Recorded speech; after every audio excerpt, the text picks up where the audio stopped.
Ողջույն սիրելի հետևորդներ, USR Media-ի եթերում Armcast-ն է եւ այսօր չափազանց շատ հետաքրքիր եւ հարուստ սիրում եմ այդ բառը background-ով մարդ, երգիչ, կոմպոզիտոր, չեմ վախենա բանաստեղծ, գրող, լուրջ գրող ընդ որում, հայրենասեր մարդ, դիրիժոր եւ վերջին տարիներին արդեն նոր մասնագիտությամբ բնաբույժ Մարատ Հայրապետյան։ Ուրախ եմ քեզ տեսնել Միացյալ Նահանգներում, միտեղ նաև հպարտ եմ քեզ տեսնել ընդհանրապես, որովհետև նախ սկսեմ տեղից, որ քո բոլոր երգերը, որոնք որ դու գրել ես ու որոնք որ վերնագրված են, կամ զինվորի մասին են, կամ սպայի մասին են, կամ հայրենիքի մասին են, կամ հայրենիքի մարդու մասին են։ Դա խոսում է մի մարդու մասին, ով հպարտանում է իր ակունքներով, արմատներով եւ հայ լինելով, եւ ուզում հենց քո երգարվեստից սկսենք։ Ինչու երգարվեստը ինչ որ ժամանակ հետո դու այլևս չշարունակեցիր, լինելով լավագույններից մեկը։ Շնորհակալ եմ ջերմ ու հոգեթով խոսքերի համար, զգացված եմ, որ սիրում են, կարևորում են, գնահատում են, գիտեք, այդ ամենը շատ կարևոր է, որովհետև որքան էլ մարդն ինքն իր տեսակով լինի համեստ, ինքնաբավ, միևնույն է, երբ դիմացինդ քեզ արժևորում է, կարևորում է, գնահատում է, դա լիցքեր է տալիս, խթանում է, որպեսզի շարունակես քո գործունեությունը, դու հասկանում ես, որ քո արած գործունեությունը պետք է ոչ միայն քեզ, այլև այն մարդկանց, ովքեր քեզ շրջապատում են, այն մարդկանց, ովքեր քեզ հետևում են, քեզնով ապրում են, քեզնով հիանում են որոշ դեպքերում։ Երբ ինձ սկզբից ներկայացրեցիր, ես առհասարակ սիրում եմ անունները կոչել, իրերը կոչել իրենց անուններով ու շատ նրբանկատ եմ, երբ խոսքը վերաբերում է տարբեր մարդկանց, տարբեր բառերով ներկայացնելուն։ Երգիչի հետ համաձայն եմ, կոմպոզիտորի հետ համաձայն եմ, գիտեք, ինչու, որտեվ կոմպոզիտոր ասելով մենք նկատի ունենք նաև մարդ, ով ստեղծագործում է ոչ միայն երգեր, այլև սիմֆոնիկ, կամերային երաժշտություն։ Չէ, հեսա մի բանի կգամ, որ համաձայն չեմ։ Շատ դեպքերում մարդիկ ասում են կոմպոզիտորի հայկական թարգմանությունը երաժշտահան։ Ես սիրում եմ, գիտեք, հայերեն բառեր ու բառամթերք ու ոսկեղենիկ հայերեն, բայց կան որոշակի բառեր, որոնք իմաստ չունի թարգմանել հայերենով։ Մենք շատ տարբերակներ գիտենք, ինչպես օպերան մի ժամանակ ուզում էին թարգմանել երգենի, բալետը պարենի եւ նման անհետաքրքիր հորինված շինծու բառերով։ Բայց կոմպոզիտորն ունի նաև երաժշտահան ու երգահան բառերի թարգմանությունը։ Ես կարծում եմ կան մարդիկ, ում պետք է կոչել բացառապես երգահան եւ երբեք նրանց չկոչել կոմպոզիտոր, եւ դրանք են մարդիկ են, ովքեր ստեղծագործում են երգեր։ Այն մարդիկ, ովքեր երգերից բացի ստեղծագործում են նաեւ կամերային ժանրում, սիմֆոնիկ ժանրում, այսինքն ավելի մեծ կտավի ստեղծագործություններ են գրում, նրանց կարելի է կոչել կոմպոզիտոր։ Թե այդ կոմպոզիտորը լավ որակի կոմպոզիտոր է, թե վատ որակի կոմպոզիտոր է, դա մեդալի երկրորդ կողմն է, դա հարցի մյուս կողմն է։ Բանաստեղծ ու գրող բառերի հետ կարծում եմ համաձայն չեմ լինի, կկոչեմ ավելի շատ երգահան, որտեղ ամեն դեպքում իմ գրած տեքստերը դրանք եղել են միայն երգերի շրջանակներում, միայն մի ավելի խոշոր կտավի սիմֆոնիկ վոկալ ստեղծագործության համար բառեր եմ գրել, բայց այնուամենայնիվ ավելի շատ ինձ համարում եմ երգահան, երգերի բառեր գրող։ Դիրիժորությունը, այո, որովհետև ինքս ավարտել եմ կոնսերվատորիայի սիմֆոնիկ օպերային դիրիժորության ֆակուլտետը։ Դիրիժորության մեջ էլ կան խմբավարներ, որոնք ղեկավարում են երգչախումբ կամ ավելի փոքրիկ անսամբլներ եւ կան սիմֆոնիկ դիրիժորներ, ովքեր ի վիճակի են ղեկավարել ողջ սիմֆոնիկ նվագախումբը։ Հիմա անցնենք հարցին։ Ինչի չեմ երգում, հա?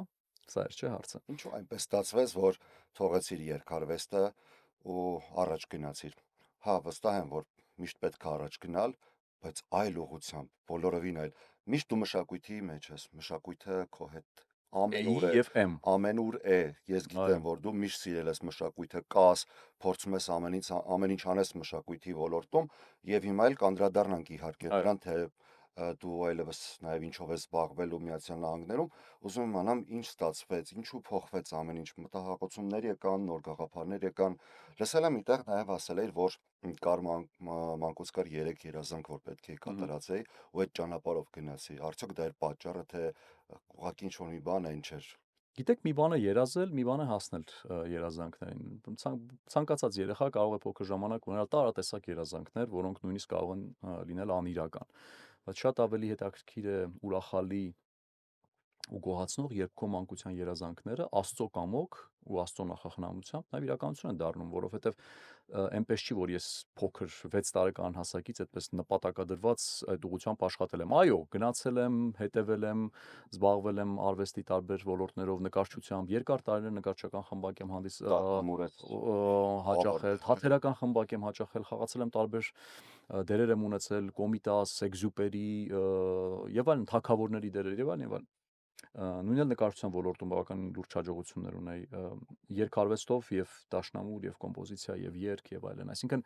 իհարկե քայլերն արվել են դրա համար, բայց դրանք կհասնեին իրենց վերջնանապատակին թե չէին հասնի, դա արդեն բերում է քո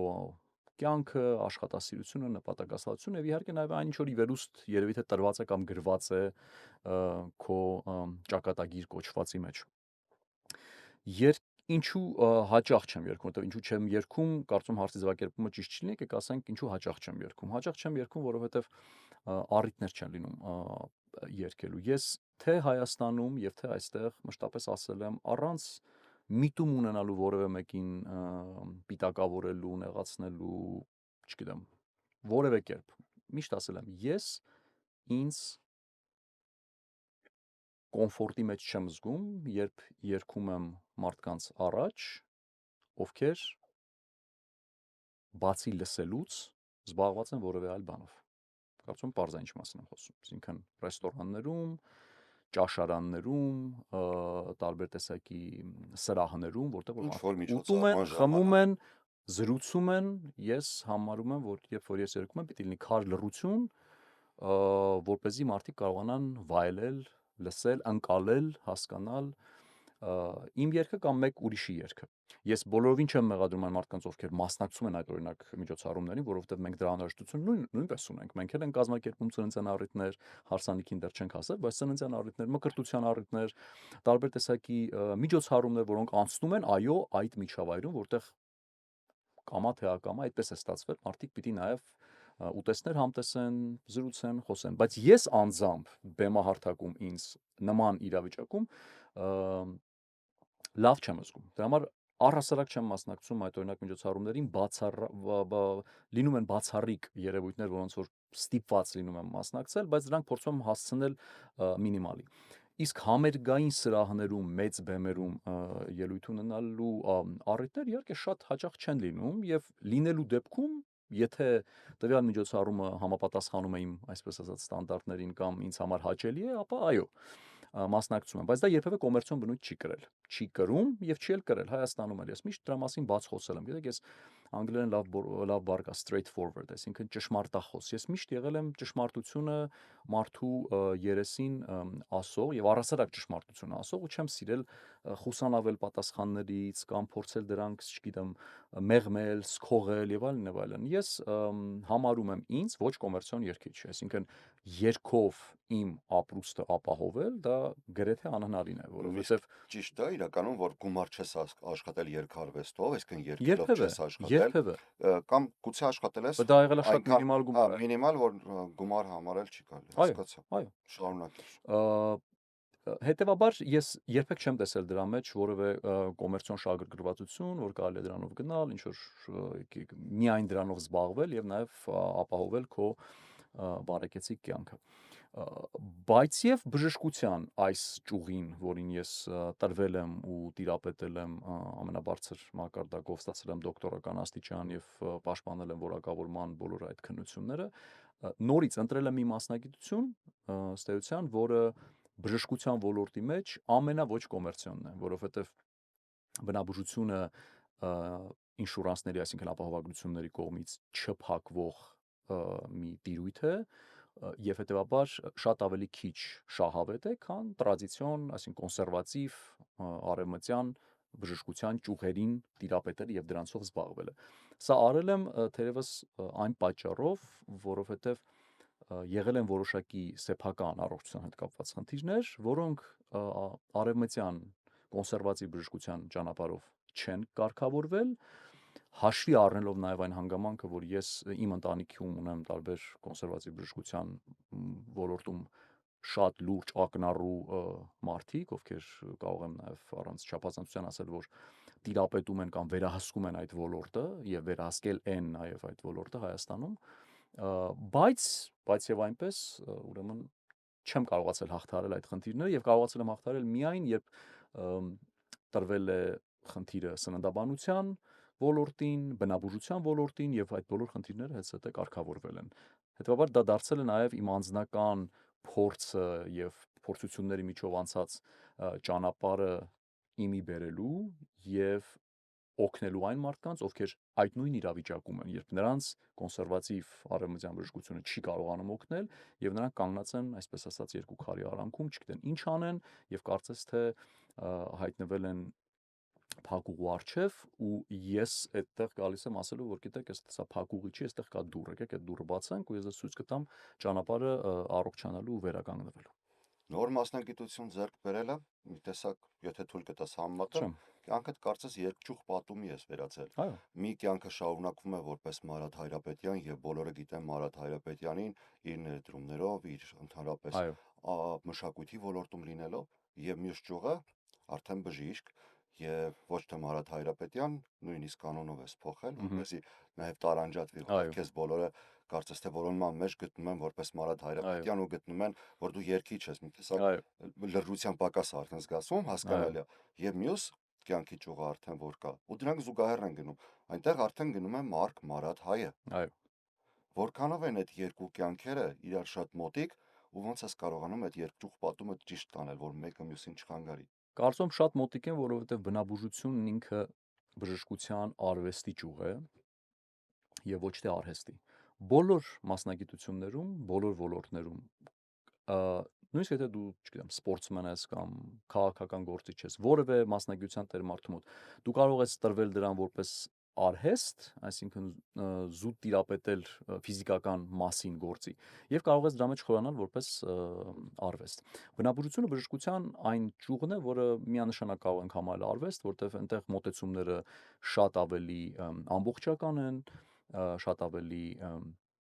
սուբյեկտիվ են, այսինքն չկան այդպես ստանդարտներ ամեն մեկի պարագայում, այդ ստանդարտները փոխվում են հաշվի առնելով այդ մարդու առանձնահատկությունները։ Որքանով է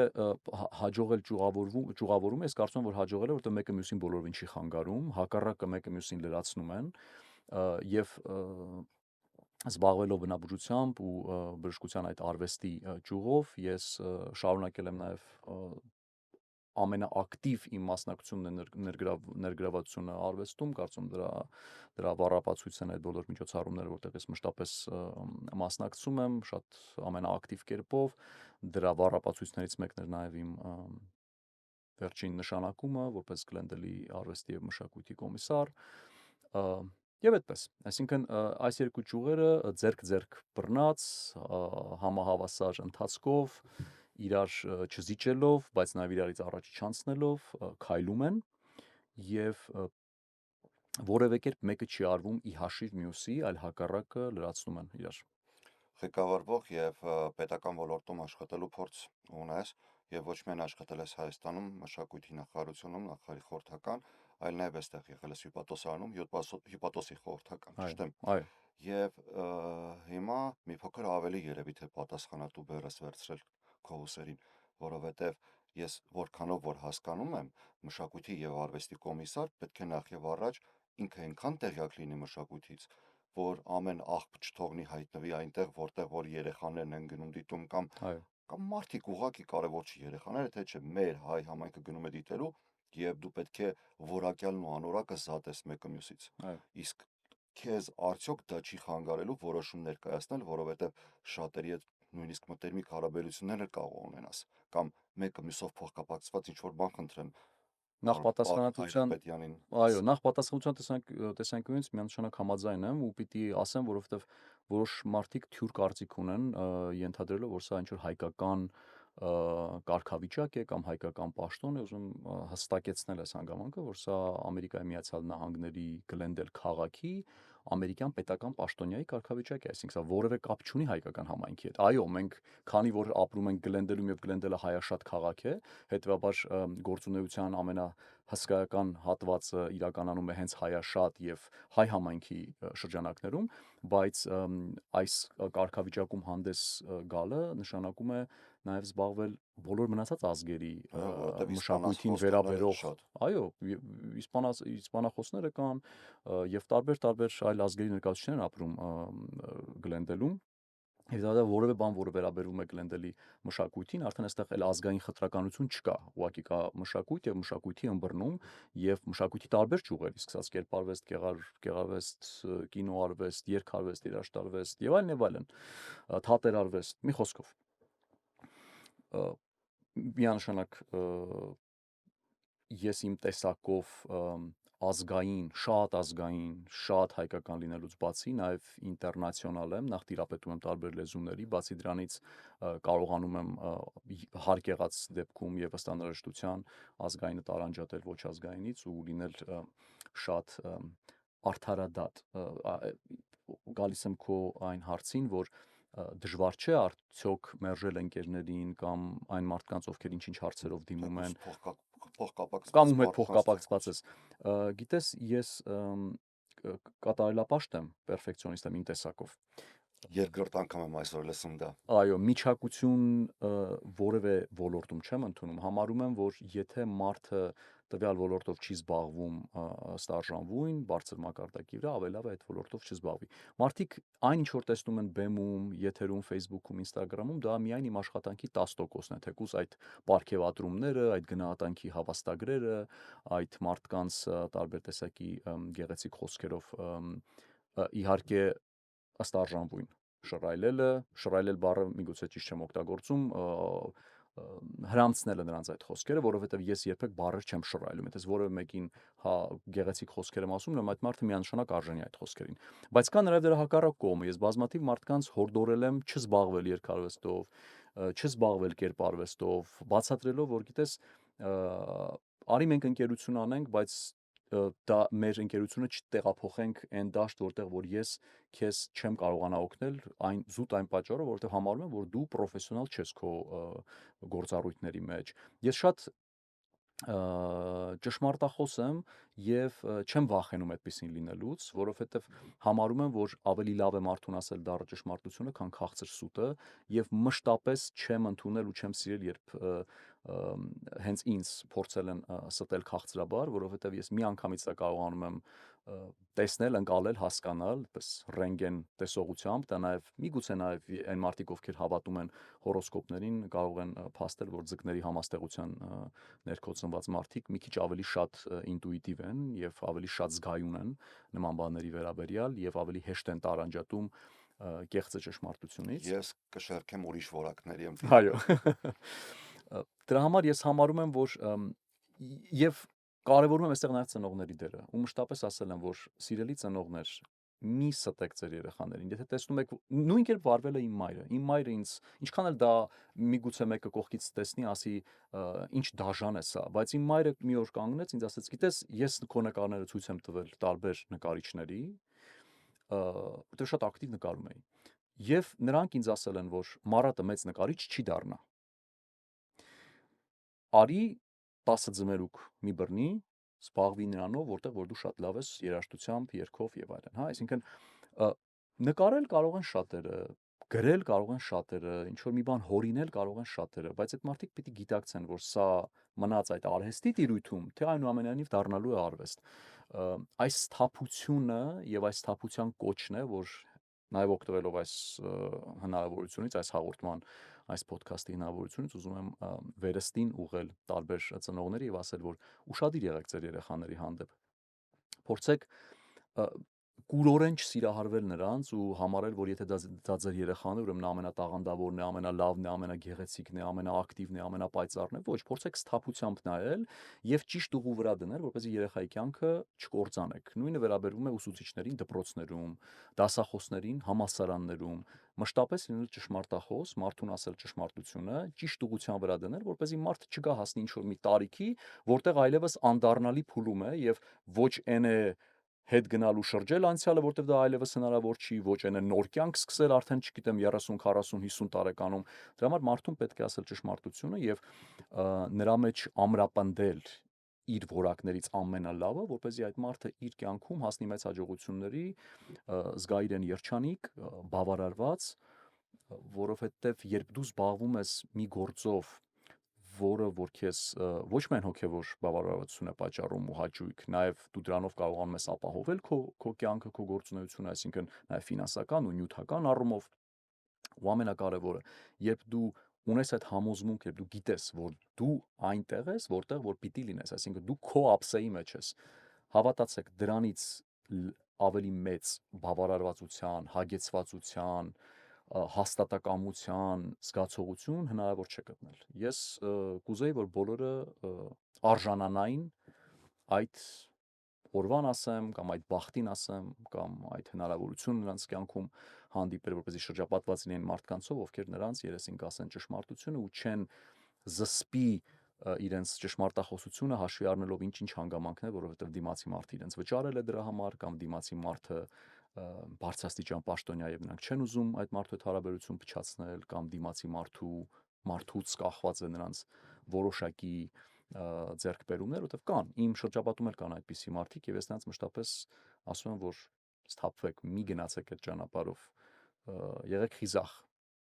Մորդ շատ շնորհակալ եմ, գիտես, որ ընդունեցիր հրավերը։ Սկզբում, որ ոդկաստ գաղափարը եկավ, միայն Ամերիկայի լուրեր հայալեզու տարբերակով սկսեցինք եւ սկսեցինք աշխատել այստեղ ապրող համայնքի համար ու շատերի համար, որոնք իրականում բարդ է լեզուն, ինչ որ տարիքում են եկել կամ բարձր տարիքում են եկել եւ լեզուն, նոր լեզու սովորելը, նոր լեզու սերտելը բարդ է, բայց պետք է նաեւ տեղեկացված լինել։ Փորձեցի հնարավորինս լուրերի մեջ ամեն ինչ տամ, որ մարդկանց բոլոր հետաքրքրող հարցերի պատասխանները ստանան, բայց միևնույն ժամանակ կար մի բանի պակաս, որ ինչ որ մի բան որ նայում ես, ախր դրանից նաեւ պետք է ինչ որ մի բան նաեւ սովորես։ Եվ ոդկաստ գաղափարը երբ որ եկավ, երկար մտածելուց հետո մտածել եմ, թե ովքեր կարող են լինել։ Դու այն եզակի մարդկանցից ես, լուրջ եմ ասում, որ շատ է ուզում, որ դու լիներ, որովհետև եթե նույնիսկ 100-ը գնային, 500-ը գնային, Աստված տա մի քանի միլիոն է նայել ու բոլոր հայությունն նայ, քեզանից սովորելու շատ բան կա։ Ուրախ եմ, որ այսօր մի մարդ է դրա մասին խոսում, ով եւ միանգամից ուղիղ հաջորդ հարցից եմ հասնում, ով եւ ընտանիքի լավ զավակ է եւ շատ է սիրում մայրիկին, մայրիկի հետ շատ կապված ես։ Այո, իմ տեսակով մայրապաշտ եմ եւ իմ հարաբերություններում նաեւ չեմ թաքցնում, ես ունեմ շատ ընկերներ, որոնց էլի բաց տեքստով ասում ես միայն ընկերություն եմ անում ձեզ հետ այն պատճառով, որ դուք մայրապաշտ եք։ Ես դիմացինիս մեջ մայրապաշտությունը մի բարձրագույն որակ եմ համարում ու հասկանում եմ ու ընկալում եմ ու գիտակցում եմ, որ եթե այս մարդը սիրում, գնահատում, հարգում ու պաշտում է իր մորը, բնականաբար նա նաև պիտի նմանօրինակ վերաբերմունք ունենա ընկերների հանդեպ, բարեկամների հանդեպ, օտարների հանդեպ։ Ես չեմ հավատում, ինչ ուզում եք ասեք, չեմ հավատում, որ մարդը կարող է չհարգել, չսիրել իր ծնողներին, իր քույրերին ու եղբայրներին, բայց լինել ընկերասեր։ Չեմ հավատում դրան։ Ոնց կարող ես դու չսիրել քո արյունակցական կապ ունեցող քո հետ միևնույն ժամանակ նույն ծնողից ծնվածին կամ քեզ աշխարհ բերածին ու փոխարենը հարգել ու սիրել որևէ մի օտար մարդու։ Դրա համար ինձ համար ընկերներ ընտրելու մեջ այս որակը նաև որոշիչ է։ Ու հարցը որքան պետք է դեռևս մայրդ սպասի, որ Մարատ Հայրապետյանը արդեն իր ունեցած ամբողջ էությամբ ինչ որ ինքը տվել աշխարհին, արդեն արուզավակ, չգիտեմ, դուստր ունենա ու մայրդ արդեն որպես թոր ունեցող տատիկ ուրիշ մի երջանկությամբ ապրի։ Հիմա ուզում հասկանամ դու մայրիկիս հետ նամակագրական կապի մեջ ես ինքն ես խնդրել որ ես հարցնաս թե կերներս գիտես մենք գրեթե մի տարեկից ենք ու ստացվում է այնպես որ ես էլ ունեմ հիմա շատ ընկերներ, որոնք դեռևս ու այդ երբ հանդիպում ենք ավակ տղաս օրինակ 17 տարեկան կդառնա այս տարի։ Կրտսերը 13 տարեկան, շնորհակալ եմ։ Դեռևս մտածում ենք, որ կա ժամանակ, ինչու՞ չէ երիտասարդ ենք, մեկն էլ կարող ենք ունենալ ու նոր կյանք, նոր երջանկություն պարգևելը ծնողներիս, չգիտեմ, իմ համար երջանկությունը, նրանց համար տասնապատիկ կա, հատկապես մայրիկի համար։ Դրա համար իմանալով թե ինչ են զգում մայրերը, այդ հարցը տվեցի։ Այո, այդ հարցը ամեն օր հնչում է մեր տանը, բայց պիտի ասեմ նաև, որ ու էլի շատ ուղիղ եմ ասում, ոչ իմ ապրած տարիներից, ամիսներից, օրերից գրեթե ոչ մեկի համար չեմ զղջում, համարում եմ, որ ամեն ինչ ստացվել է այնպես, ինչպես որ պիտի լիներ, ավելի լավ լինել չէր կարող, մշտապես ասում եմ, որ Աստծո ուղիները անմեկնելի են, միգուցե, որովհետև շատ դեպքեր են, շատ հնարավորություններ, առիթներ են եղել, հիմա ես երբ հետ հայացք եմ գցում ու Հայաստանում իմ ուսանողական տարիներից, նույնիսկ իմ դպրոցական տարիներից, սկսած այն տարիներից, որ Խնկո-Ապոր գրադարանում թատերական խմբակ էի հաճախում, այդ ժամանակ ունեի սիրահարվածություն, խոսքը լուրջ սիրահարվածությունների մասին է, ոչ թե այնպես հպանցիկ, կոնսերվատորիայի տարիներին ունեի սիրահարվածություն եւ եթե այդ սիրահարվածություններից որևէ մեկը կյանքի կոչվեր, ես հիմա վաղուց ամուսնացած, երեխաներ եւ այլն եւ այլն, բայց չէր լինի այն ինչ որ պիտի լիներ, այսինքն կյանքը կգնար բոլորովին, ես դա հասկանում եմ, Միանշանակ, շատ հստակ, որ միանշանակ։ բոլորովին այլ ուղղությամբ էր գնալու, հիմա կլիներ ավելի լավ թե ավելի վատ, դժվար է կռահել, որովհետեւ չես կարող գնալ դեպի անցյալ ու վերհանել այդ տարերը, բայց ես երջանիկ եմ ու ուրախ եմ նրա համար ինչպես որ իմ կյանքը դասավորվել է։ Իսկ աղա արդեն հիմա մարդը որտեղ իրականում որ ասում ես պերֆեկցիոնիստ ես, կողո իրականում արդեն այնքան դժվար է, որ ես կարծում եմ իդեալականին միշտ է դժվար եղել,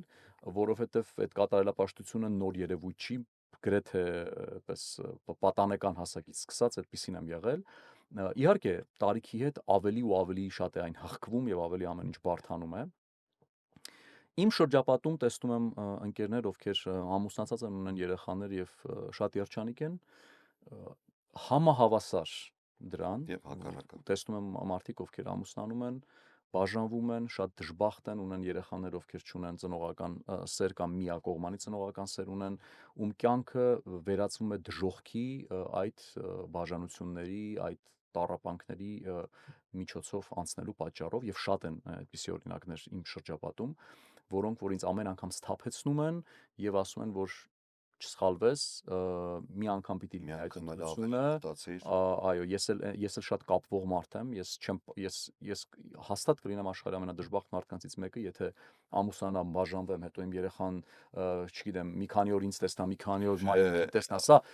մի սցենար է, որը անընդհատ մենք տեսնում ենք մեր շրջապատում, սցենարը արի մի քան հա, չէ, բայց մենք պիտի լինենք, էլի եմ ասում, ճշմարտախոս, չէ, չեմ ուզում մենք վարդագույն ակնոցներ դնենք եւ ասենք, որ ամեն ինչ գեղեցիկ է ու լավ։ Ոչ, մենք տեսնում ենք, թե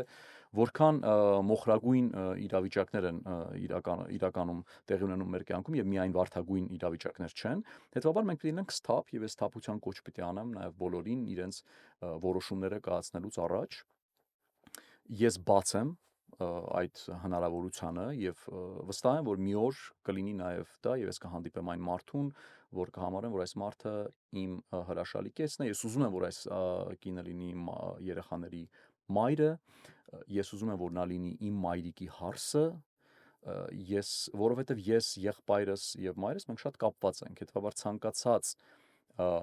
աղջիկ պիտի գիտակցի, որ ինքը ամուսնանալով ինձ հետ նաեւ ունենալու է այս սկեսուր մայրիկին եւ ունենալու է մարատի, հա, ասենք եղբորը եւ ունենալու են մարդկանց, ովքեր շրջապատում են ինձ, մենք շատ ենք տեսնում, երբ աղջիկները ամուսնանում են, તો փորձում են տղային բոլորից առանձնացնել։ Իմ ամենամտերիմ բարեկամների շրջանակներում էլ նման բաներ է եղել։ Տանել իրենց պատկերացրած աշխարհ։ Այո, տանել իրենց աշխարհ, կտրել բոլորից, սեփականաշնորհել, ինչպես որ սեփականաշնորհում են ինչ որ մի իր ու այդպես ապրել։ Այսինքն եւ ես վստահ եմ, որ շատ աղջիկներ գիտակցում են, որտեվ տեսնելով ինձ, պատկերացնելով իմ հաստատակամությունը, իմ ուժը ներքին, հասկանում եմ, որ դա հնարավոր չի լինելու անել։ Այսինքն հետեւաբար մի քանի անգամ կտրում են, չափում են մինչև կտրելը։ Իրենք ավելի շատ են մտածում, քան այդպետյա մարատը կմտածի։ Բայց իհարկե, սա հրաշալի ու աստվածահաճո բան է ընտանիք կազմելը ու երեխաներ ունենալու, այդ երեխաներին նաև դաստիարակելը, նրանց արժանի մարդիկ, նրանցից արժանի մարդիկ կերտելը, նրանց կրթելը եւ վստահ եմ, որ Աստծո կամքով դա էլ մի օր կլինի։ Մարատ, բժշկության ոլորտին նորից անդրադառնամ, հատկապես որ դու ասոցիացիայում, Կալիֆոռնիայի ասոցիացիայում փոխնախագահ ես, միակ հայն ես եւ միակ փոխնախագահն ես, ճիշտ եմ ասում ամեն ինչ։ Այո։ Եվ լինելով մի քանի այստեղ պաշտոնների ու մի քանի կետերում Մհմ, բոլոր տեղերում հասցնում ես լինել կատարելապես, առավելագույն արած մարդը, իրոք մհմ, ուրախ եմ շատ։ Մենակ այդ դրա համար քեզ ասում եմ շնորհակալություն, որովհետև դու բացի այն, որ հիմա եթերից կարող ես բառեր ասել ոգևորող, դու քո կենցաղով, կյանքով ի պաշտոն է նույնիսկ օրինակ ես ծառայում։ Եվ կուզենամ հենց այստեղից բեկում մտցնենք ու մի հատ երկրորդական մի բանի մասին խոսենք։ Շնորհակալ եմ։ Մինչև այդ երկրորդականդ անցնելը էլի ասեմ, որ որովհետև մեր հայկական իրականության մեջ ու համայնքում շատ բաներ կան, որ Կալիֆոռնիա անունը ունեն, հա, Կալիֆոռնիայի էսի ինչ, Կալիֆոռնիայի այն ինչ, չգիտեմ, չէ՞ անուններ են, եւ դրանք զուտ հայկական խմբավորումներ են կամ կազմակերպություններ են, որոնք որևէ կապ չունեն իրականում Կալիֆոռնիայի կամ ոչ հայ Անուն է, այո, պարզապես ճակերտավոր անուն է դրել օգտագործված։ են։ Ուզում եմ հստակ մեր YouTube-յան դիտողների համար ասել, որ Կալիֆոռնիայի բնաբուժների ասոցիացիան դա ոչ հայկական կազմակերպություն է, այնտեղ ընդհանրապես չկան հայեր։ Ես սկզբից եղել եմ ասոցիացիայի անդամ, հետո դարձել եմ խորհրդի անդամ, board member, որից հետո ինձ board-ը ընտրել է փոխնախագահ եւ հարյուրավոր հազարին հասնող անդամներ կան, որոնցից եթե, չգիտեմ, հայեր իմ իմանալով չկան, համենայն դեպս իմ շրջապատում, շրջակա միջավայրում, խորհրդում եւ այլն միգուցե ինչ որ մեկը ինչ որ մի քաղաքում ազգությամբ հայ է, որ անդամ է նաեւ ասոցիացիայի, որից ես տեղյակ չեմ, խիստ կասկածում եմ, բայց այսպես չբացառելու պատճառով եմ դա ընդհանրապես ասում, բայց սա ամբողջապես ամերիկյան, ուրեմն կազմակերպություն եւ շատ երկար տարիների պատմություն ունեցող, սա ոչ երեք է ստեղծվել, ոչ էլ 3 առաջի օրը։ Ուրեմն Կալիֆոռնիայի բնաբուժների ասոցիացիան 100-ից ավել տարիներ գոյություն ունեցող 106 գրեթե ամերիկյան բնաբուժական ասոցիացիայի ուրեմն մաս հանդիսացող եւ 30-ից ավել տարիներ գոյություն ունեցող Կալիֆոռնիայում մի կազմակերպություն է, որը զբաղվում է բնաթերապևտների իրավունքների պաշտպանմամբ եւ ոչ միայն։ Այսինքն մենք ամեն տարի ունենում ենք տարբեր ծառացած խնդիրներ մեր առջև, որովհետեւ մենք գիտենք, որ Միացյալ Նահանգներում մշտապես պալատներ վերին, ստորին բերվում են տարբեր նախագծեր օրենսդրական, որոնք կարող են այս կամ այն կերպ խոչընդոտ հանդիսանալ, որ เป զի տվյալ մասնագիտության մարդը գործի եւ իրականացնի այս կամ այն գործառույթները։ Եվ հետաբար մենք անընդհատ համագործակցում ենք ուրեմն assembly member-ների, սենատորների հետ, անդադ տարբեր տեսակի օրենսդրական փոփոխությունների հետ կապված, հավելումների հետ կապված, շտկումների հետ կապված, համակարգելու նաեւ ողջ դաշտը հասկանալու համար ինչ իրավունքներ ունեն բնաթերապևտները, ինչ պիտի անեն, ինչ չպիտի անեն, համակարգելու, վերահսկելու հսկայական գործառույթներ ունի ասոցիացիան, որը որ մենք բոլորս միասնաբար, ես, նախագահը, խորհրդի անդամները ուրեմն կարողանում ենք իրականացնել։ Ուզում եք գնայի դու եւ Հայաստանի քաղաքականության մեջ ես լավ ծանոթ իրավիճակներին, տեղի ունեցող զարգացումներին եւ նաեւ այստեղ ես ծանոթ ամեն ինչին։ Նաեւ ի պաշտոն է այստեղ պետք է ծանոթ լինես։ Հիմա բժշկության թեմայով մնանք, ընդամենը օրեր առաջ քեզ քաշ ծանոթ եւ ոչ միայն քեզ, այլ նաեւ ինքն էլ քեզ լավ ճանաչում է առողջապահության նախարար Ռոբերտ Քենեդի Կրտսերը հայտարարեց, որ CDC-ն հանում է կրկնադոզավորումը, այսինքն բուստերները հանում է փոքր երեխաները առողջ փոքր երեխաների եւ հղի կանանց համար։ Գիտես նաեւ իր վերաբերմունքը պատվաստանյութերին եւ գիտես թե ինչ դժվարությամբ սենատում անցավ հաստատումը, որովհետեւ հիմնական խնդիրը հետ պատվաստանյութերի դեմ արտահայտվելն էր Քենեդի Կրտսերի։ Դու ինչպես ես վերաբերում պատվաստանյութերին։ Միֆ էր արդյոք կովիդը, ուզում մի քիչ դրա մասին խոսենք, որպես արդեն մասնագիտական քո կարողությունները ներդնես այդ հարցին պատասխան տաս, որովհետև ես չեմ այդ մասնագետը, բայց լսում եմ նրա մասին բազմիցս։ Այո, շատ վտանգավոր հարց ես տալիս ու վտանգավոր դաշտ ենք մտնում, երբ խոսում ենք պատվաստանյութերի հետ կապված եւ պատվաստումների հետ կապված առասարակ, որովհետեւ այստեղ չկա միանշանակ պատասխան։ Մարդիկան ասում են մենք դեմ ենք պատվաստումներին, մարդիկան ասում են մենք կողմ ենք պատվաստումներին։ Իմ մոտեցումը հետեւյալն է. let's be mindful, այսինքն եկեք ամեն ինչին մոտենանք հատ առ հատ։ Նախ չի կարելի մի բառով ասել պատվաստում կամ պատվաստանյութ ու վերաբերվել դրանով բոլոր ուրեմն հարյուրավոր, եթե ոչ ավել պատվաստանյութերին։ Կներես հավելում էլ անեմ, օրինակ գիտես որտեղ ասում բավականին լուրջ կարմրուկի համաճարակ է տիրում ու մահացության դեպքեր էլ եղավ երեխաների շրջանում ու չպատվաստված մարդկանց շրջանում էր այդ տարածումը գտել։ Հիմա չապացուցված, որ ասեմ ոչ մի փաստ չկա, բայց ասում են կարմրուկի պատվաստանյութը դա բերում է աուտիզմի։ Չապացուցված էլի։ Այդ նույն միֆերի Ուրեմն շարքից է չապացուցելը նախ շատ դժվար է, պատվաստանյութը։ շատ Իհարկե, դժվար է, դրա համար տասնամյակների փորձեր ու փորձաքննություններ են պետք։ Պիտի մի բան էլ հասկանանք, որ ամեն դեպքում ես նաև գործող բնաթերապևտ եմ, այսինքն ոչ մենակ մարդ եմ, ով զբաղվում է թղթաբանությամբ կամ օրենսդրական ինչ-որ գործունեությամբ, այլ մարդ եմ, որը ամեն օրյա ռեժիմով շաբաթը 7 օր ընդունում է այցելուներ եւ առնչվում է այդ այցելուների առողջական խնդիրների հետ։ Եվ բնականաբար նրանց հարցաքննում է, ասում է, իսկ ինչպես էսպես եղավ, իսկ ինչ է կարել վերջին ժամանակահատվածում, որ էսպես է եղել։ Մարդը գալիս է ընդունենք զուտ մաշկային շատ լուրջ խնդիրներով ու հարցեր է տալիս, չէ՞, իսկ ինչ է եղել է սա արդյոք անցյալում, ոչ, իսկ ինչ է արել վերջին ժամանակահատվածում, որ դրանից հետո սա եղել է։ Ու մենք շատ հաճախ գալիս ենք, այո, դժբախտաբար գալիս ենք պատվաստանյութերին, որ պատվաստանյութերը առաջացրել են այս խնդիրը, այն խնդիրը, այսինքն ես ինքս առնչվում եմ դրա հետ։ Նորից եմ ասում, ես համարում եմ, որ պատվաստում անել չանելը չպիտի լինի պարտադրված, հետաբար կատեգորիկ դեմ եմ այն ամեն ինչ որ եղավ COVID-ի ժամանակաշրջանում, որ մարդկանց ստիպում էին պատվաստել, համարում եմ, որ դա պիտի լինի քննարկում այցելուի կամ պացիենտի կամ հիվանդ բառը այդքան էլ չեմ սիրում, բայց ասեմ։ բուժառու։ Հա, բուժառու։ Ես ավելի շատ եմ սիրում լավ բառը։ բուժառուի, այսինքն Բուժում առնող, բուժում առնող, հրաշալի բառը շատ դուրս եկավ։ Բուժառուի եւ բժշկի միջև, որովհետեւ ամեն մի անձնավորություն, ամեն մի անհատ տարբեր է իր ամեն ինչով, իր գենետիկ առանձնահատկություններով, իր իմունային ուրեմն ոչ մենակ կարողություններով, այլև պատասխանով։ Դու մեկին կարող ես տալ պատվաստումը եւ նրա մարմինը դա կարող է շատ հեշտ ու հանգիստ ընդունել, մեկ ուրիշի իմունային համակարգը այնպեսի ագրեսիվ ասեմ կամ գրգռված ասեմ իրավիճակում կարող է լինել, որ տվյալ պատվաստումից հետո ինքը ամբողջությամբ դուրս գա այդ, ինչպես գնացքն է դուրս կարող դուրս գալ իր ուրեմն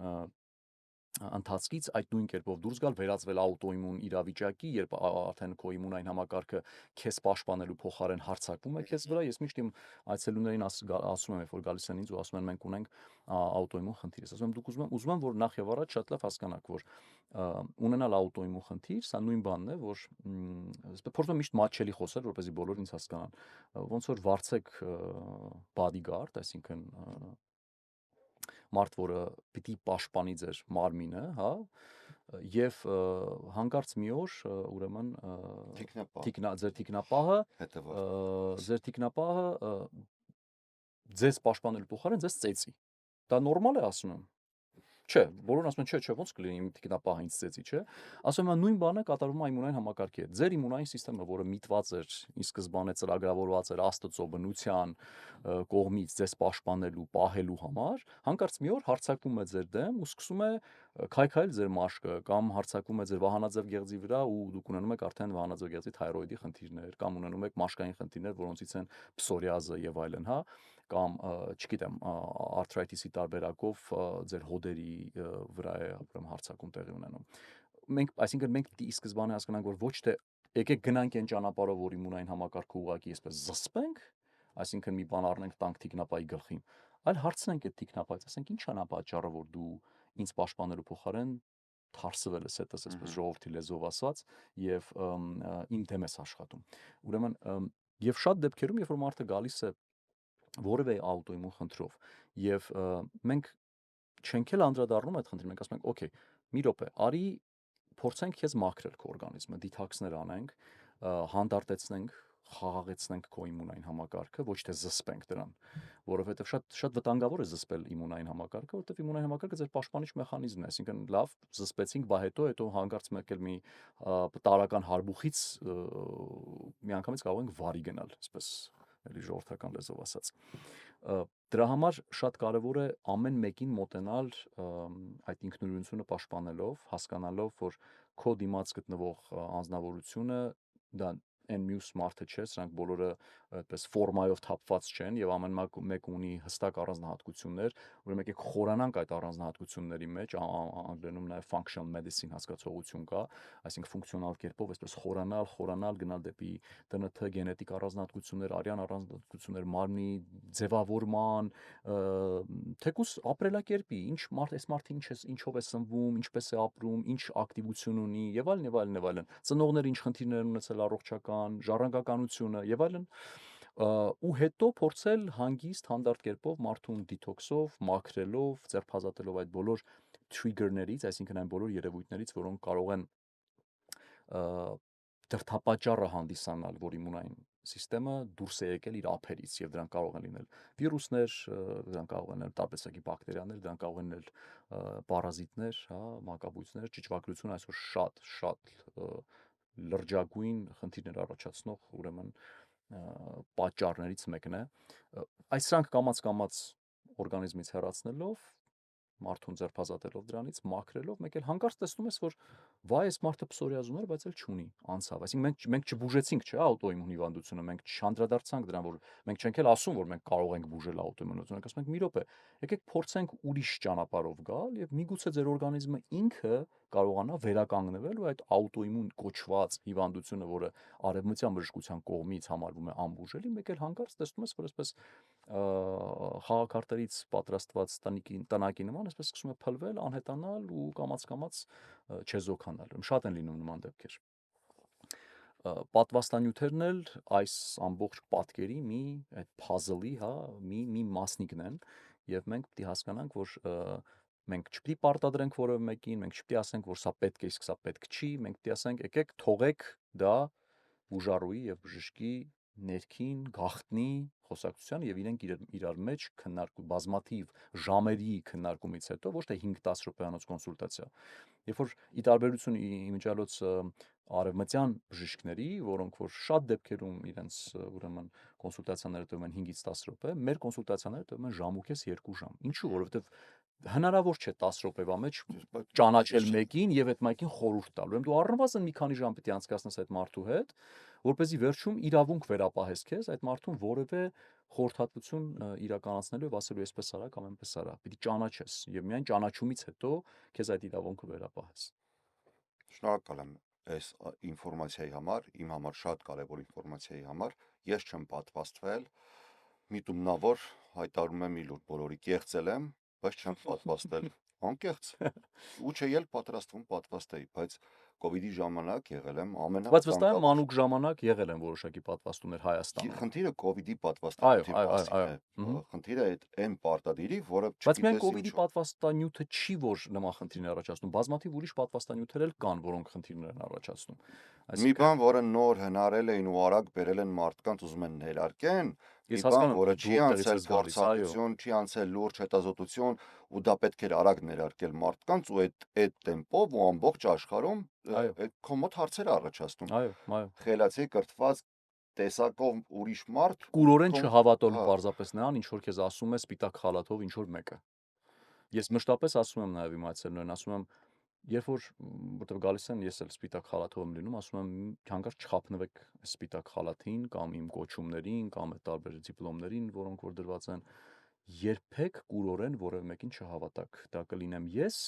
թե կլինի որևէ մեկը, թե կլինի Նոբելյան մրցանակի դափնեկիր։ Միշտ փորձեք գտնել ասածների մեջ տրամաբանություն։ Ու միշտ, երբ որ ես խոսում եմ, այսպես մի 15 րոպեն մեկ ասում եմ, իմ ասածների մեջ կա տրամաբանություն։ Եվ եթե ստանում եմ այո պատասխանը, ես շարունակում եմ։ Ու միշտ ասում եմ, եղեք հարցաքննող, տվեք այնպիսի հարցեր, որտեղ որ ճշմարտությունը կարող է դուրս գալ ջրի երես։ Եվ եթե ես որևէ բան եմ ձեզ ասում, որի հետ դուք համակարծիք չեք, այսպես ասած զոհ մի գնացեք այդ բարեպաշտության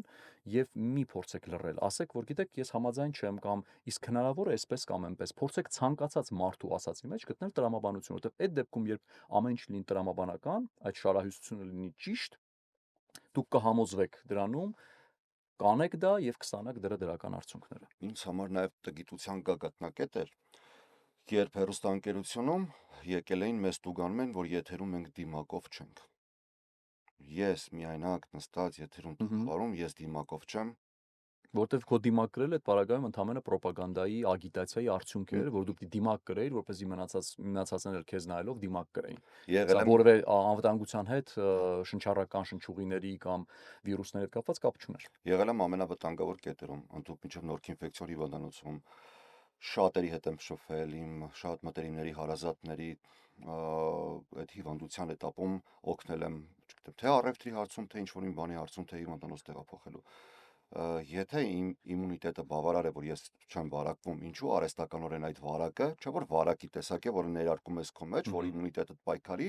Իսկ եթե քո իմունիտետը արդեն պայքարում է, եթե չէ՞, ի իմունիտետը վերջո պատրաստ ի է, վերջո պատվաստանյութի նպատակը քո իմունային համակարգը պատրաստելն է տվյալ վիրուսի ներթափանցմանը։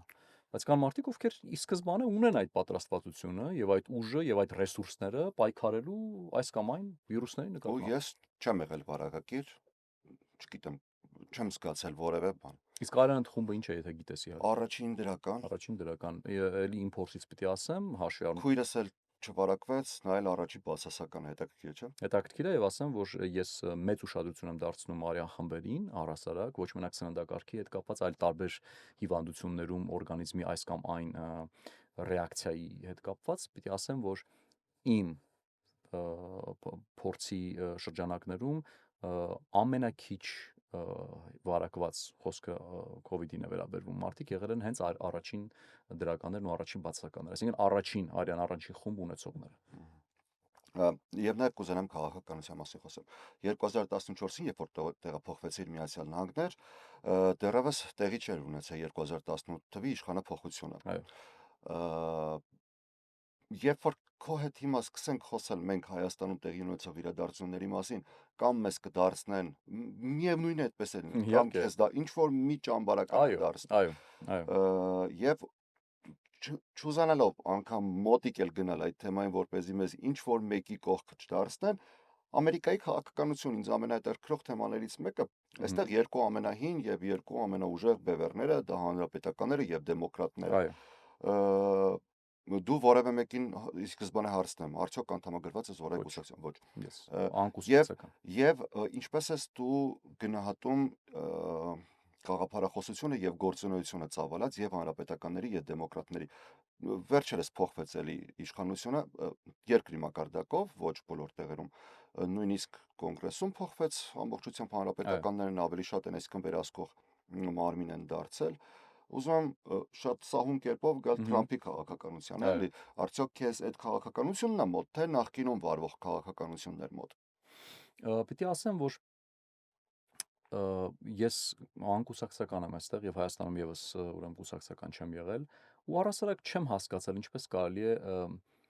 համակրել մի ամբողջ կուսակցության, այսինքն այդ մեծ կառույցին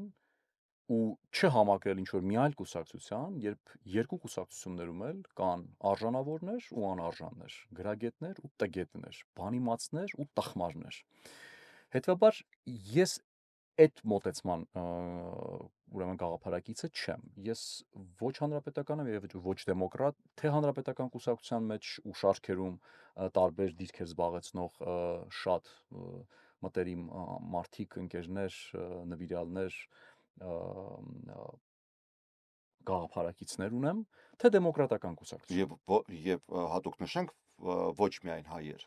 Այո, խոսքը ոչ հայեր, հենց ոչ հայերի մասին է խոսքը։ Այո, ոչ հայերի մասին է խոսքը։ Ի նկատի ունեմ, որ ինչպես մեր ժողովրդական խոսքն ու զրույցն է ասում, մարդս մարդ լինի, հա, այսինքն տվյալ մարդու գիտական հենքից, մակարդակից, աշխարհընկալումից, պատկերացումներից, մոտեցումներից է կախված, թե ես այդ մարդուն համակրում եմ, թե ոչ թե նա կուսակցական պատկանելությունից, որովհետև սա է իմ մոտեցումը, այսինքն ես կործանարար գործունեություն ծավալող հանրապետականներ գիտեմ եւ կործանարար գործունեություն ծավալող դեմոկրատներ գիտեմ եւ հակառակը դեմոկրատներ, ովքեր անձնվիրաբար ծառայում են այս երկրին եւ հանրապետականներ, ովքեր անձնվիրաբար ծառայում են եւ ես միշտ կանգնած եմ լինելու, դրա համար ես չեմ դարել կուսակցական, որովհետեւ կուսակցական դառնալը ինձ կստիպեր այլևս չլինել այն մարդկանց կողքին, ովքեր հակառակ կուսակցության անդամ են։ Այստեղ էլ այդպես, միայն Հայաստանում չի այդպես։ Եթե դու դեմոկրատ ես, դու ուզած չուզած պիտի անես դեմոկրատական կուսակցության այսինքն թելադրանքներին պիտի, եթե ոչ հլու հնազանդ լինես, ապա գոնե պիտի ողջամտորեն հետևես այդ գծին եւ հետեւաբար ստիպված պիտի լինես նաեւ տեսնելով հակառակ կուսակցության մեջ արժանի երևույթներ դրանց չանդրադառնալու իսկ քանի որ սա ինձ բնորոշ չէ ես դրա համար չեմ դառնում որևէ կուսակցության անդամ որպեսզի թե այս եւ թե այն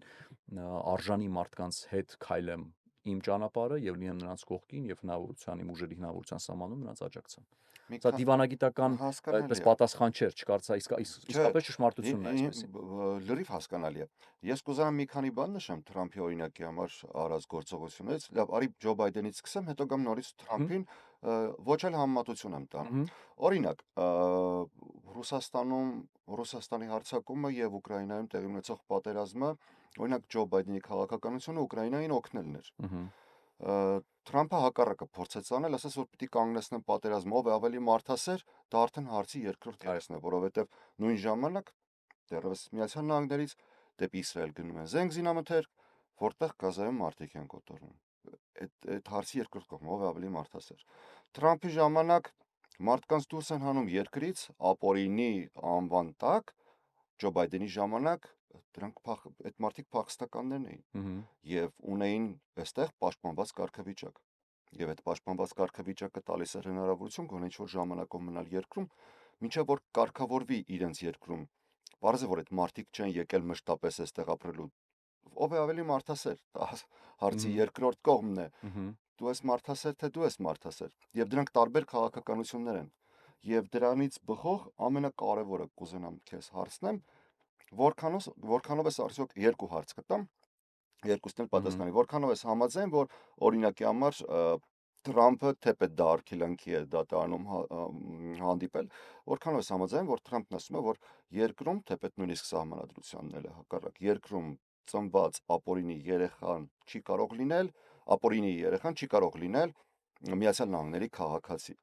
դե հիմնականում գիտես ամերիկյան հարավային Ամերիկայի երկրներ պետություններն են որ ընդունում են այդ քաղաքականությունը որքանով ես դրան համաձայն եւ երկրորդը որ կանանց սպորտը միայն կանանց համար է եւ թույլ չի տալիս որպեսզի տրանսգենդեր աղջիկները մասնակցեն կանանց մրցումներին այդ երկուսը սկսեմ երկրորդ հարցից համարում եք գլոբալներն են էլի կարծում եմ իսկ կարծում եմ ցանկացած adekvat sthap մարդ պիտի համաձայնի որ այո կանանց սպորտը կանանց համար է եւ չի կարող տղամարդը որը վերածվել է կնոջ այսինքն վիրահատությունների ճանապարհով դարձել է կին, հանկարծ հայտնվի այդ խմբում եւ նա բնականաբար ֆիզիոլոգիական առավելություն ունենալու եւ դա ասում եմ իբրև բժշկության ոլորտի մարդ, հա, այսինքն այստեղ երկու կարծիք լինել չի կարող եւ եթե մարդը հանկարծ ասեց որ այստեղ կա երկրորդ կարծիք, ուրեմն այդ մարդը ընդհանրապես ոչինչ չի հասկանում։ Այսինքն այստեղ պատասխանը միանշանակ է. ոչ եւ ոչ։ Դեմոկրատ նահանգապետ Քևին Նյուսոմը ոդքասթ է սկսել իր ոդքասթում, լինելով պահպանողական դեմոկրատ մարդ, որը դրան կողմ էր, նա իր ոդքասթում անկեղծացավ, ասաց կարծում եմ դա անարդար է, բայց նշեց, ասաց ես պատրաստ եմ նստել քննարկման բոլոր կողմերի հետ, եթե մենք լուրջ բանակցությունների շուրջ, այսինքն լուրջ գաղափարների շուրջ նստելու խոսենք, զրուցենք։ Զրույցի շրջանակում մենք կհասկանանք ինչպես վարվել, բայց զրույցի շրջանակում պետք է կանչել ուրեմն բժիշկների ու միայն այդ տարբերակով անել այդ զրույցը, որովհետև ելի եմ ասում ֆիզիոլոգիական տեսանկյունից որևէ մեկը չի կարող բավարարաչափ համոզիչ ուրեմն արգումենտ բերել ու ասել որ գիտեք այո թեև այս տղան դարձել է աղջիկ բայց նա արդեն այլևս ուրեմն ունի աղջկան բնորոշ ֆիզիոլոգիա ոչ բնականաբար ունենալու է ուժային առավելություն եւ մշտապես տանելու է հաղթանակ ուրեմն սա ծիծաղելի է եւ այստեղ կարծում եմ նույնիսկ զրուցել սրա մասին պետք չի այնպես որ այստեղ միանշանակ համակարծիք եմ եթե ուզում են ես չեմ կարող մեկին արգելել իր ուրեմն սեռափոխությամբ զբաղվել, եթե այդ մարդը չափահաս է եւ կարծում եմ որևէ մեկը իրավունք չունի դրան միջամտելու խոչընդոտել, դա ամեն մարդու որոշելու խնդիրն է, բայց այդ դեպքում ստեղծեք, եթե ուզում եք, հա, ստեղծեք ուրեմն սեռափոխվածների, այսինքն տրանսգենդերների թիմ, թող իրենց թմով մասնակցեն եւ ոչ դառնան մաս այս կամ այն ուրեմն թիմի, որտեղ նրանք կարող են ունենալ առավելություն կամ հակառակը Ինչ վերաբերվում է ծնունդի իրավունքին։ Գիտեք, սա սահմանադրական հարց է։ Օրինակ եղբայրս Էդգարը թեև մեր օրերի, ասեմ, երևի Կալիֆոռնիայի ամենահայտնի event planner-ն է, բայց իր կրթությամբ սահմանադրագետ է եւ Հայաստանում ավարտել է սահմանադրական իրավունք։ Սա սահմանադրական հարց է, որը կարծում եմ ճիշտ կլինի ուղղել սահմանադրագետներին, որովհետև ես ամեն դեպքում գիտեմ, որ ամերիկյան սահմանադրությունը թույլ չի տալիս, այսինքն ասում է հստակ, որ եթե մարդը ծնվել է Միացյալ Նահանգներում, վերջ, այդ մարդը կարող է ստանալ ամերիկյան քաղաքացիություն։ Իսկ առհասարակ անօրինականներով զբաղվելու խնդրին էլի կան երկակի կարծիքներ, բայց ես կարծում եմ, որ մի քիչ պիտի կարգավորվի այս դաշտը, որովհետև մենք վերջին ժամանակներս, այսինքն վերջին տարիներին տեսանք, թե ինչ խայտառակ invasion, հա, այսինքն ներխուժում տեղի ունեցավ, այո, տեղի ունեցավ Միացյալ Նահանգներ, եւ ես ապշած էի, երբ ապրելով Գլենդելում, թեկուզ ընտրություններին գնալով, ես միշտ սովոր եմ եղել, որ եթե դու պիտի լինես քաղաքացի, որպեսզի ունենաս ընտրելու եւ ընտրվելու իրավունք, դա էլ է սահմանադրության կետը։ Եվ հիմա ոչ միայն քաղաքացի չեն, նույնիսկ օրինական թուղթ չեն հարցնում, որպեսզի դու մասնակցես ընտրության, այսինքն սա ինձ համար անընդունելի բան է եւ այն մարդիկ, ովքեր կարող են լկտիաբար օգտվել այդ ամենաթողությունից, շակերտների մեջ ասած, եւ չլինելով Ամերիկայի քաղաքացի գնալ ընտրության, ես սա համարում եմ անընդունելի։ Ուրեմն այստեղ հստակ հաջորդ ընտրություններին այդ հարցը արդեն կկարգավորվի, որտեղ արդեն ես վստահ եմ եւ ուրախ կլինեմ, որ այդպես լինի, իհարկե։ Գործադիր հրաման է ստորագրել, որ պարտադիր պետք է լինի անձը հաստատող փաստաթուղթը, անձնագիր, իհարկե, կամ այլ հստակ անձը հաստատող փաստաթուղթ։ Հայաստանում այդպես չի, ոչ Հայաստանի քաղաքացին կարող է ընտրել իշխանության։ Չես կարող առանց անձնագրի ընտրությանը մասնակցել։ Տրամաբանական բան, այսինքն այստեղ հեչ պետք չի տարանջատել ասել դու դեմոկրատ ես, թե հանրապետական ես, համակարծիք ես, թե համակարծիք չես։ Այդին պարզ, այո, պիտի լինես մի երկրի քաղաքացի, որպեսզի կարողանաս քաղաքացի ես, այդին քաղաքացիություն ցույց չի տալիս։ Ոչ։ Գնում ես այդիով։ Այո, ուրեմն անձնագրով գնաս եւ ցույց տաս, որ դու հանդիսանում ես տվյալ երկրի քաղաքացի եւ ունես ընտրելու իրավունք, ինչպես նաեւ ընտրվելու իրավունք։ Այո։ Լավ, քաղաքականության մեջ գնացինք, վերադառնանք բարի ու գեղեցիկ թեմաներին։ Կա արդյոք մի միտք, որ նոր երգ գրես։ Նոր մեղեդիներ, այդպես մեկ-մեկ որ ժամանակ եմ ունենում, դաշնամուրի առաջ նստում եմ ու գիտես շատ հետաքրքիր կլիներ երկար տարիներ անց ու Մարաթ Հայրապետյանի նոր երգը պրեմիերա, որքան վաղուց է որ չենք լսել այդ արտահայտությունը։ Ճիշտ է, կարծում եմ դա սարերի ետևում չէ եւ լավ տրամադրվածության պարագայում, մի քիչ ժամանակի պարագայում, որ ժամանակս իսկապես շատ սուղ է։ Ես միայն մեկ-մեկ մտածում ասում, լավ կլիներ, որ ես ուղիղ զուգահեռ եմ անցկացնում հայաստանյան իրականության հետ, որովհետև հիշում եմ իմ մանկությունը, թեև շատ զբաղված եմ եղել իմ մանկության տարիներին, բայց կարծեք թե ժամանակը շատ դանդաղ էր գնում, մենք օրը չէր վերջանում, մենք անում էինք 1000 ու մի բան ու դեռ, չգիտեմ, 4-ն է ցերեկվա կամ երեկոյան 6-ը, դեռ ու այստեղ չես հասցնում արթնանաս, երբ արդեն մութն ընկնում է։ Այսինքն ես չեմ հասկանում ինչի հետ է սա կապված, բայց ամեն դեպքում ես կուզեի, որ 24 ժամ չլիներ շատ ավելի շատ, որպեսզի հասցնեի այն ամեն ինչ ուզում եմ հասցնելու իրականացնել։ Եվ թերևս նոր երգ գրելու համար միայն այդ ժամանակն է պետք ու այդ հոգեվիճակը, որպեսզի նստես, անջատվես ամեն ինչից ու կարողանաս ստեղծագործել։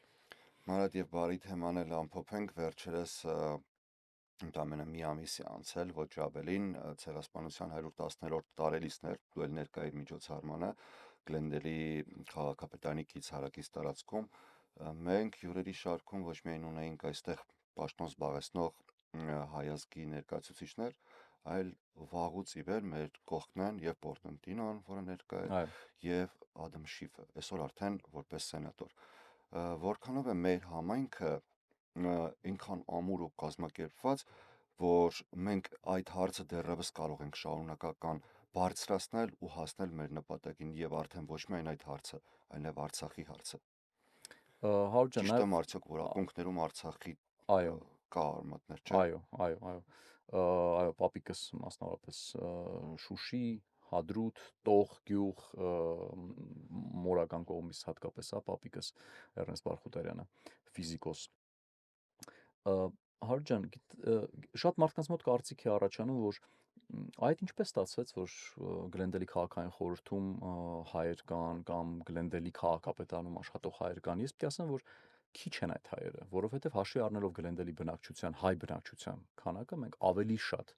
բարձրաստիճան պաշտոնյաների ունենայինք հայ ազգի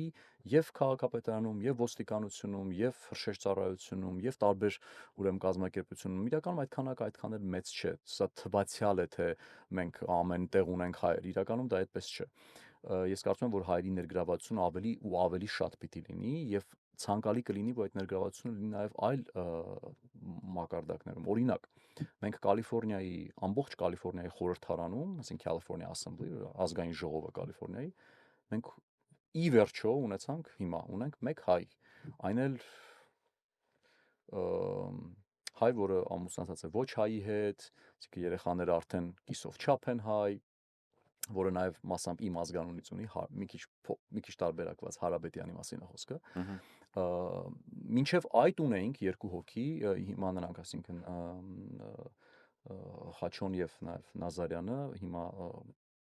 չունենք, միայն Հարաբետյանն է։ Սենատում ընդհանրապես չունենք։ Խոսքը Կալիֆոռնիայի սենատի մասին է։ Էլ չեմ խոսում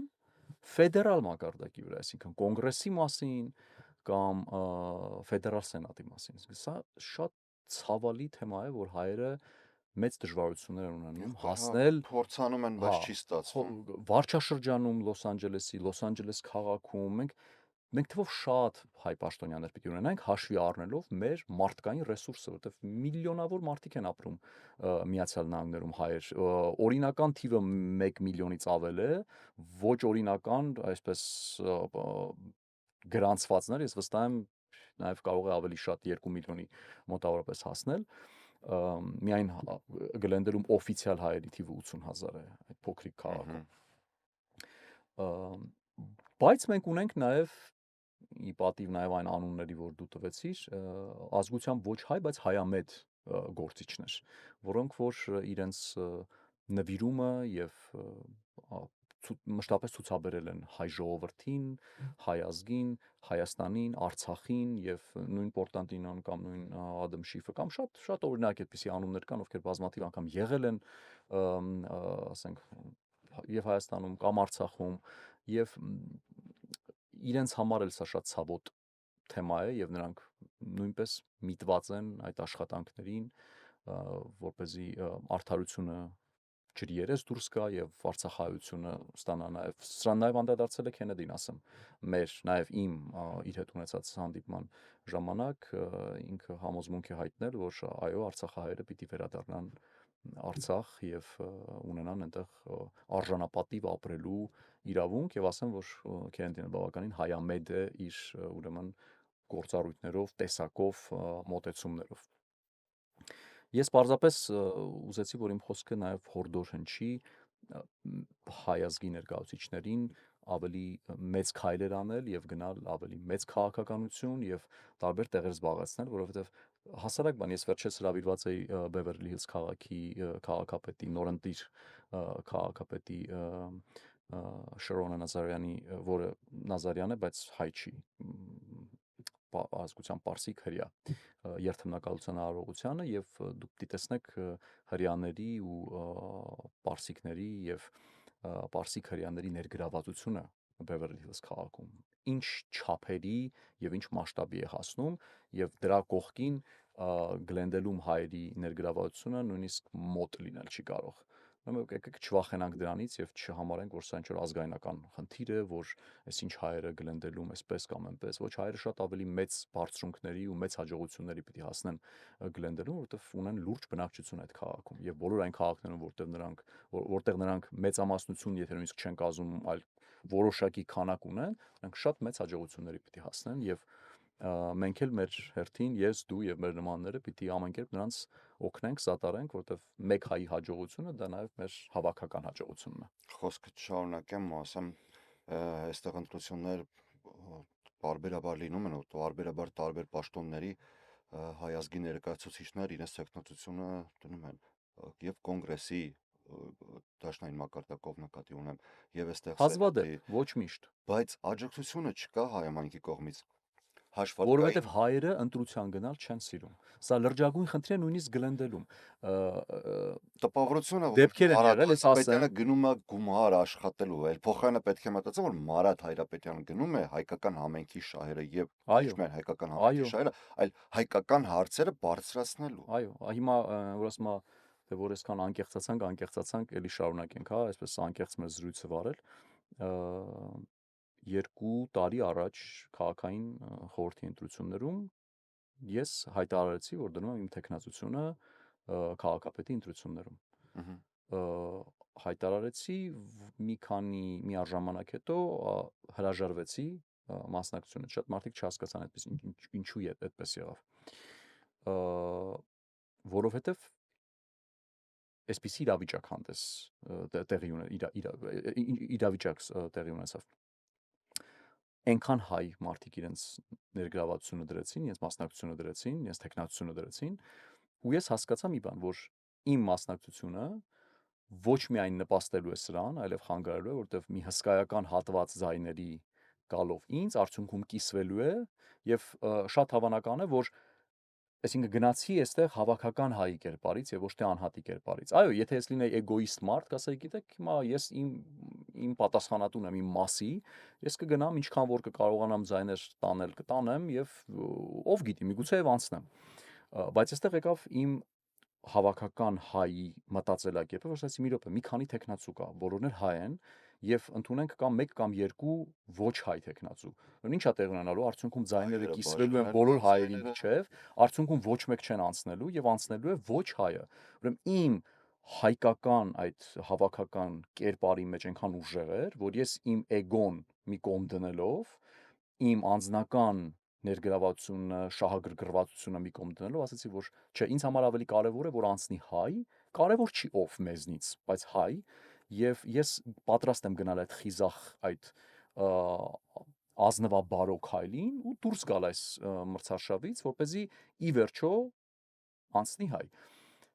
Մենք քիչ ենք տեսնում նման բաներ եւ դուք տեսեք թե ինչ է լինելու հաջորդ քաղաքային ընտրություններում, սա թող լինի կանխագուշակման նման մի բան,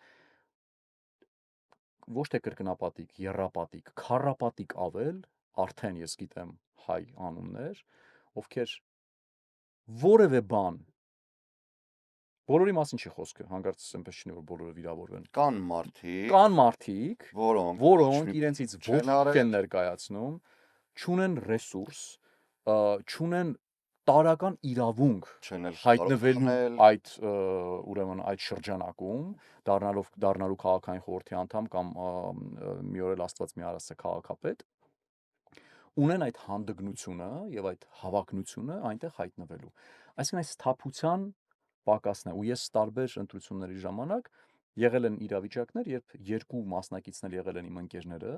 ես 2-ի հետ էլ զրուցել եմ, ասել եմ եկեք միասին երեքով նստենք, եկեք հասկանանք, որ արի դու հանի քո տեխնացությունը, թող այս մարդը դնի, անցնի,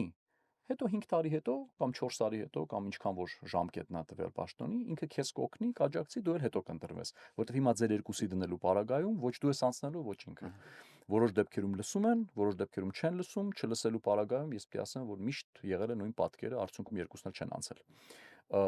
Սա լուրջ խնդիր է, որ կուզեի սրա մասին ավելի բաց խոսեին մարդիկ, ոչ թե վախենային սրանից խոսելուց, վայ, չէ, բաներին եկեք չանդրադառնանք, որ ընտրություններին մոտենանք, կունենամ այստեղ հյուրեր, որոնց հետ կուզենամ այդ թեմայի շուրջ շատ բաց խոսել, եւ այսօրվանից սկսած, նախկինում եմ ասել, բայց հիմա եմ ասում, եղեք շատ լոյալ ընտրություններին մասնակցեք։ Դա ուղղակի ընտրություններ չէ։ Մեկ էլ կոչ անենք մեր հայրենակիցներին, ովքեր ապրում են, հա, մասնակցել գալ ընտրություններին։ Սա ես կարծում եմ այս բարդույթը գալիս է Հայաստանից,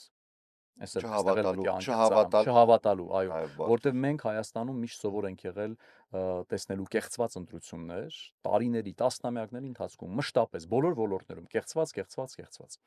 եւ մարդկանց մեջ արդեն այնպես գենետիկորեն այսա սերմանվել է, ամրացել է, ամրապնդվել է, որ միևնույն է, ես գնամ, չգնամ, իրենք որոշել են ով պիտի ընտրի, ով պիտի անցնի։ Այստեղ այդպես չի, ոչ մեկ ձեր փոխարեն չի որոշել, ոչ մեկին չի նշանակում, դուք եք գնում, դուք եք ընտրում։ Հետևաբար ձեր մասնակցությունից է կախվածնելու, որտեղ այստեղ մենք շատ ենք տեսել դեպքեր, որ մի քանի ձայնի տարբերակով այս կամ այն տեխնացուն անցել կամ հակառակը հետ են Շատ մտցել։ մեր հայրենակիցներ պաշտոնները չեն հասկանում այդ ինչ պաշտոն է ու ինչ է իրանից ենթադրում, ինքը ինչ կարող է անել, ինչով կարող է օգնել։ Ես հարթակը նաև ունենալու նախադրյալներից մեկն էր, որ այստեղ խոսենք նման բաների մասին, խոսենք ոչ թե Հայաստանում տեղացող, այնքան կան խոսողներ, այնքան կան, ծայրը չի երևում ուղղակի։ Միայն խոսքով էլ խնդիրը չի լուծվում։ Այո, Այստեղից էլ այնտեղ գործ չեն կարող անել։ Եվ այս հողի վրա ուրիշ ձև պայքար կարելի է ունենալ, ուրիշ ձև ձայնը բարձրացնել, այո, ուրիշ տեսանկյունից մեզ Ամերիկայի քաղաքական դաշտում պատկերացնել, գնալ առաջ, կրթվել, գալիս ենք այստեղ կրթվել, այստեղ օրենքներն ուրիշ են, եկեք, անպայման ձեր դիպլոմները վերցրեք ձեր հետ, եթե գալիս եք գրին քարտով կամ չգիտեմ քաղաքացիություն է ստացել, ձեր ծնողը հրավիրել է, եկեք, փորձեք այստեղ կրթվել, այո, ստացեք որակավորումը մասնագետի, աշխատեք, եղեք լիիրավ անդամ, մտեք մի փոքր ավելի բարձր դիրքերի մեջ այո։ ու կտեսնեք ինչքան կարևոր է յուրաքանչյուրիս ձայնը եւ յուրաքանչյուրիս նաեւ կրթվածության աստիճանը։ Ի հակադրություն տարբեր այլ երկրների եւ ի բարեբախտություն մեզ ու Ամերիկայում ապրողների, պետք է ասենք, որ այո, Միացյալ Նահանգները դա այդ ֆիլմերի Միացյալ Նահանգները չէ միայն, դա համապատասխանում է իրականությանը, մեր բոլոր այդ ամերիկյան երազանքները, որ մենք միշտ տեսել ենք ֆիլմերի ժամանակ, դրանք իրականություն են դառնում եւ ես այսպես հպարտորեն միշտ ասում եմ, որ ես ու իմ եղբայրը հենց այդ ամերիկյան երազանքի նաեւ այդպես մի օրինակներից մեկն ենք եւ այդպես շատ օրինակներ կան, ովքեր մարդիկ եկել են ու իրենց աշխատասիրությամբ, ջանասիրությամբ, նպատակասլացությամբ, մասնագիտական հմտություններում ավելի հմտանալու ուղղությունը ընտրելով հասել են ինչ որ լուրջ արդյունքների։ Այստեղ կա հնարավորություն եւ եթե մարդը աշխատասեր է, բան իմացել, նույն քո ասած ունի որոշակի գիտելիքային հենք, հիմք, դրանք կարող է բերել այստեղ evaluate անել, դրա հիման վրա շարունակել կրթությունը, զարգանալ եւ ինտեգրվել ամերիկյան իրականության մեջ ու նաև հասնել մեծ հաջողությունների, որտեղ այստեղ խոչընդոտները շատ ավելի քիչ են, քան այլ երկրներում, քան Հայաստանում, քան Ռուսաստանում եւ այստեղ այս խնամի ծանոթ բարեկամ սիստեմը գործում է շատ սահմանափակ քանակությամբ, ոչ ամբողջությամբ, ինչպես որ այնտեղ է գործում։ Այստեղ էլ կա, Այնքան բայց է գործում, որ չի գործում։ այո, այնքան է գործում, որ դա իրականության մեջ չի խանգարում, այո, մեկին կարող է օգնել, բայց այն մյուս ազնիվ խաղացողներին չի խանգարելու, որտեղ ազնիվ խաղացողները այստեղ կարող են հասնել մեծ հաջողությունների։ Ես ուզում եմ, որ սա բոլորը հստակ գիտակցեն։ Շնորհակալ եմ, Մարատ։ Ես եմ Եվս մեկ շնորհակալ։ անգամ, որ եկար, չմերժեցիր, սիրով Շատ տարբեր խոսեցինք։ զրույց ունեցանք մյուս բոլոր ուրեմն հաղորդումներից,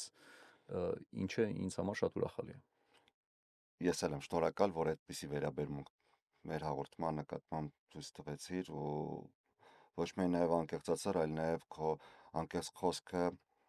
մասնագիտորեն այնպես շարադրեցիր, որ դա կարա թևավորվի ու մարդկանց մոտ բաներ արթնացնի, ինչ որ հիմք տա նոր բանի մտածելու, իսկ այդ շատ կարևոր է։ Շնորհակալ եմ։ Շնորհակալ եմ ձեզ էլ սիրելի հետևորդներ, շարքը, որը սկսել ենք, ավանդական է լինելու, հաջորդի վել ավելի հետաքրքիր հյուրեր չեմ ասում Մարատ Հայրապետյանից հետաքրքիր, էլ ավելի հետաքրքիր թեմաներ, էլ ավելի հետաքրքիր զրույցներ ենք ունենալու, զարգանալու ենք այն աստիճան, որ խոսենք ամեն ինչից անկեղծ եւ փորձենք նաեւ դառնանք կետ, որտեղից կարելի է էկրանից այն կողմ կրթել, ինչ որ մի բան հասցնել տեղ։ Ձեզ էլ շնորհակալ եմ միշտ մեզ հետ լինելու համար։ Ես Հարություն Մինասյանն եմ, շնորհակալ եմ ուշադրության համար, առողջ եղեք։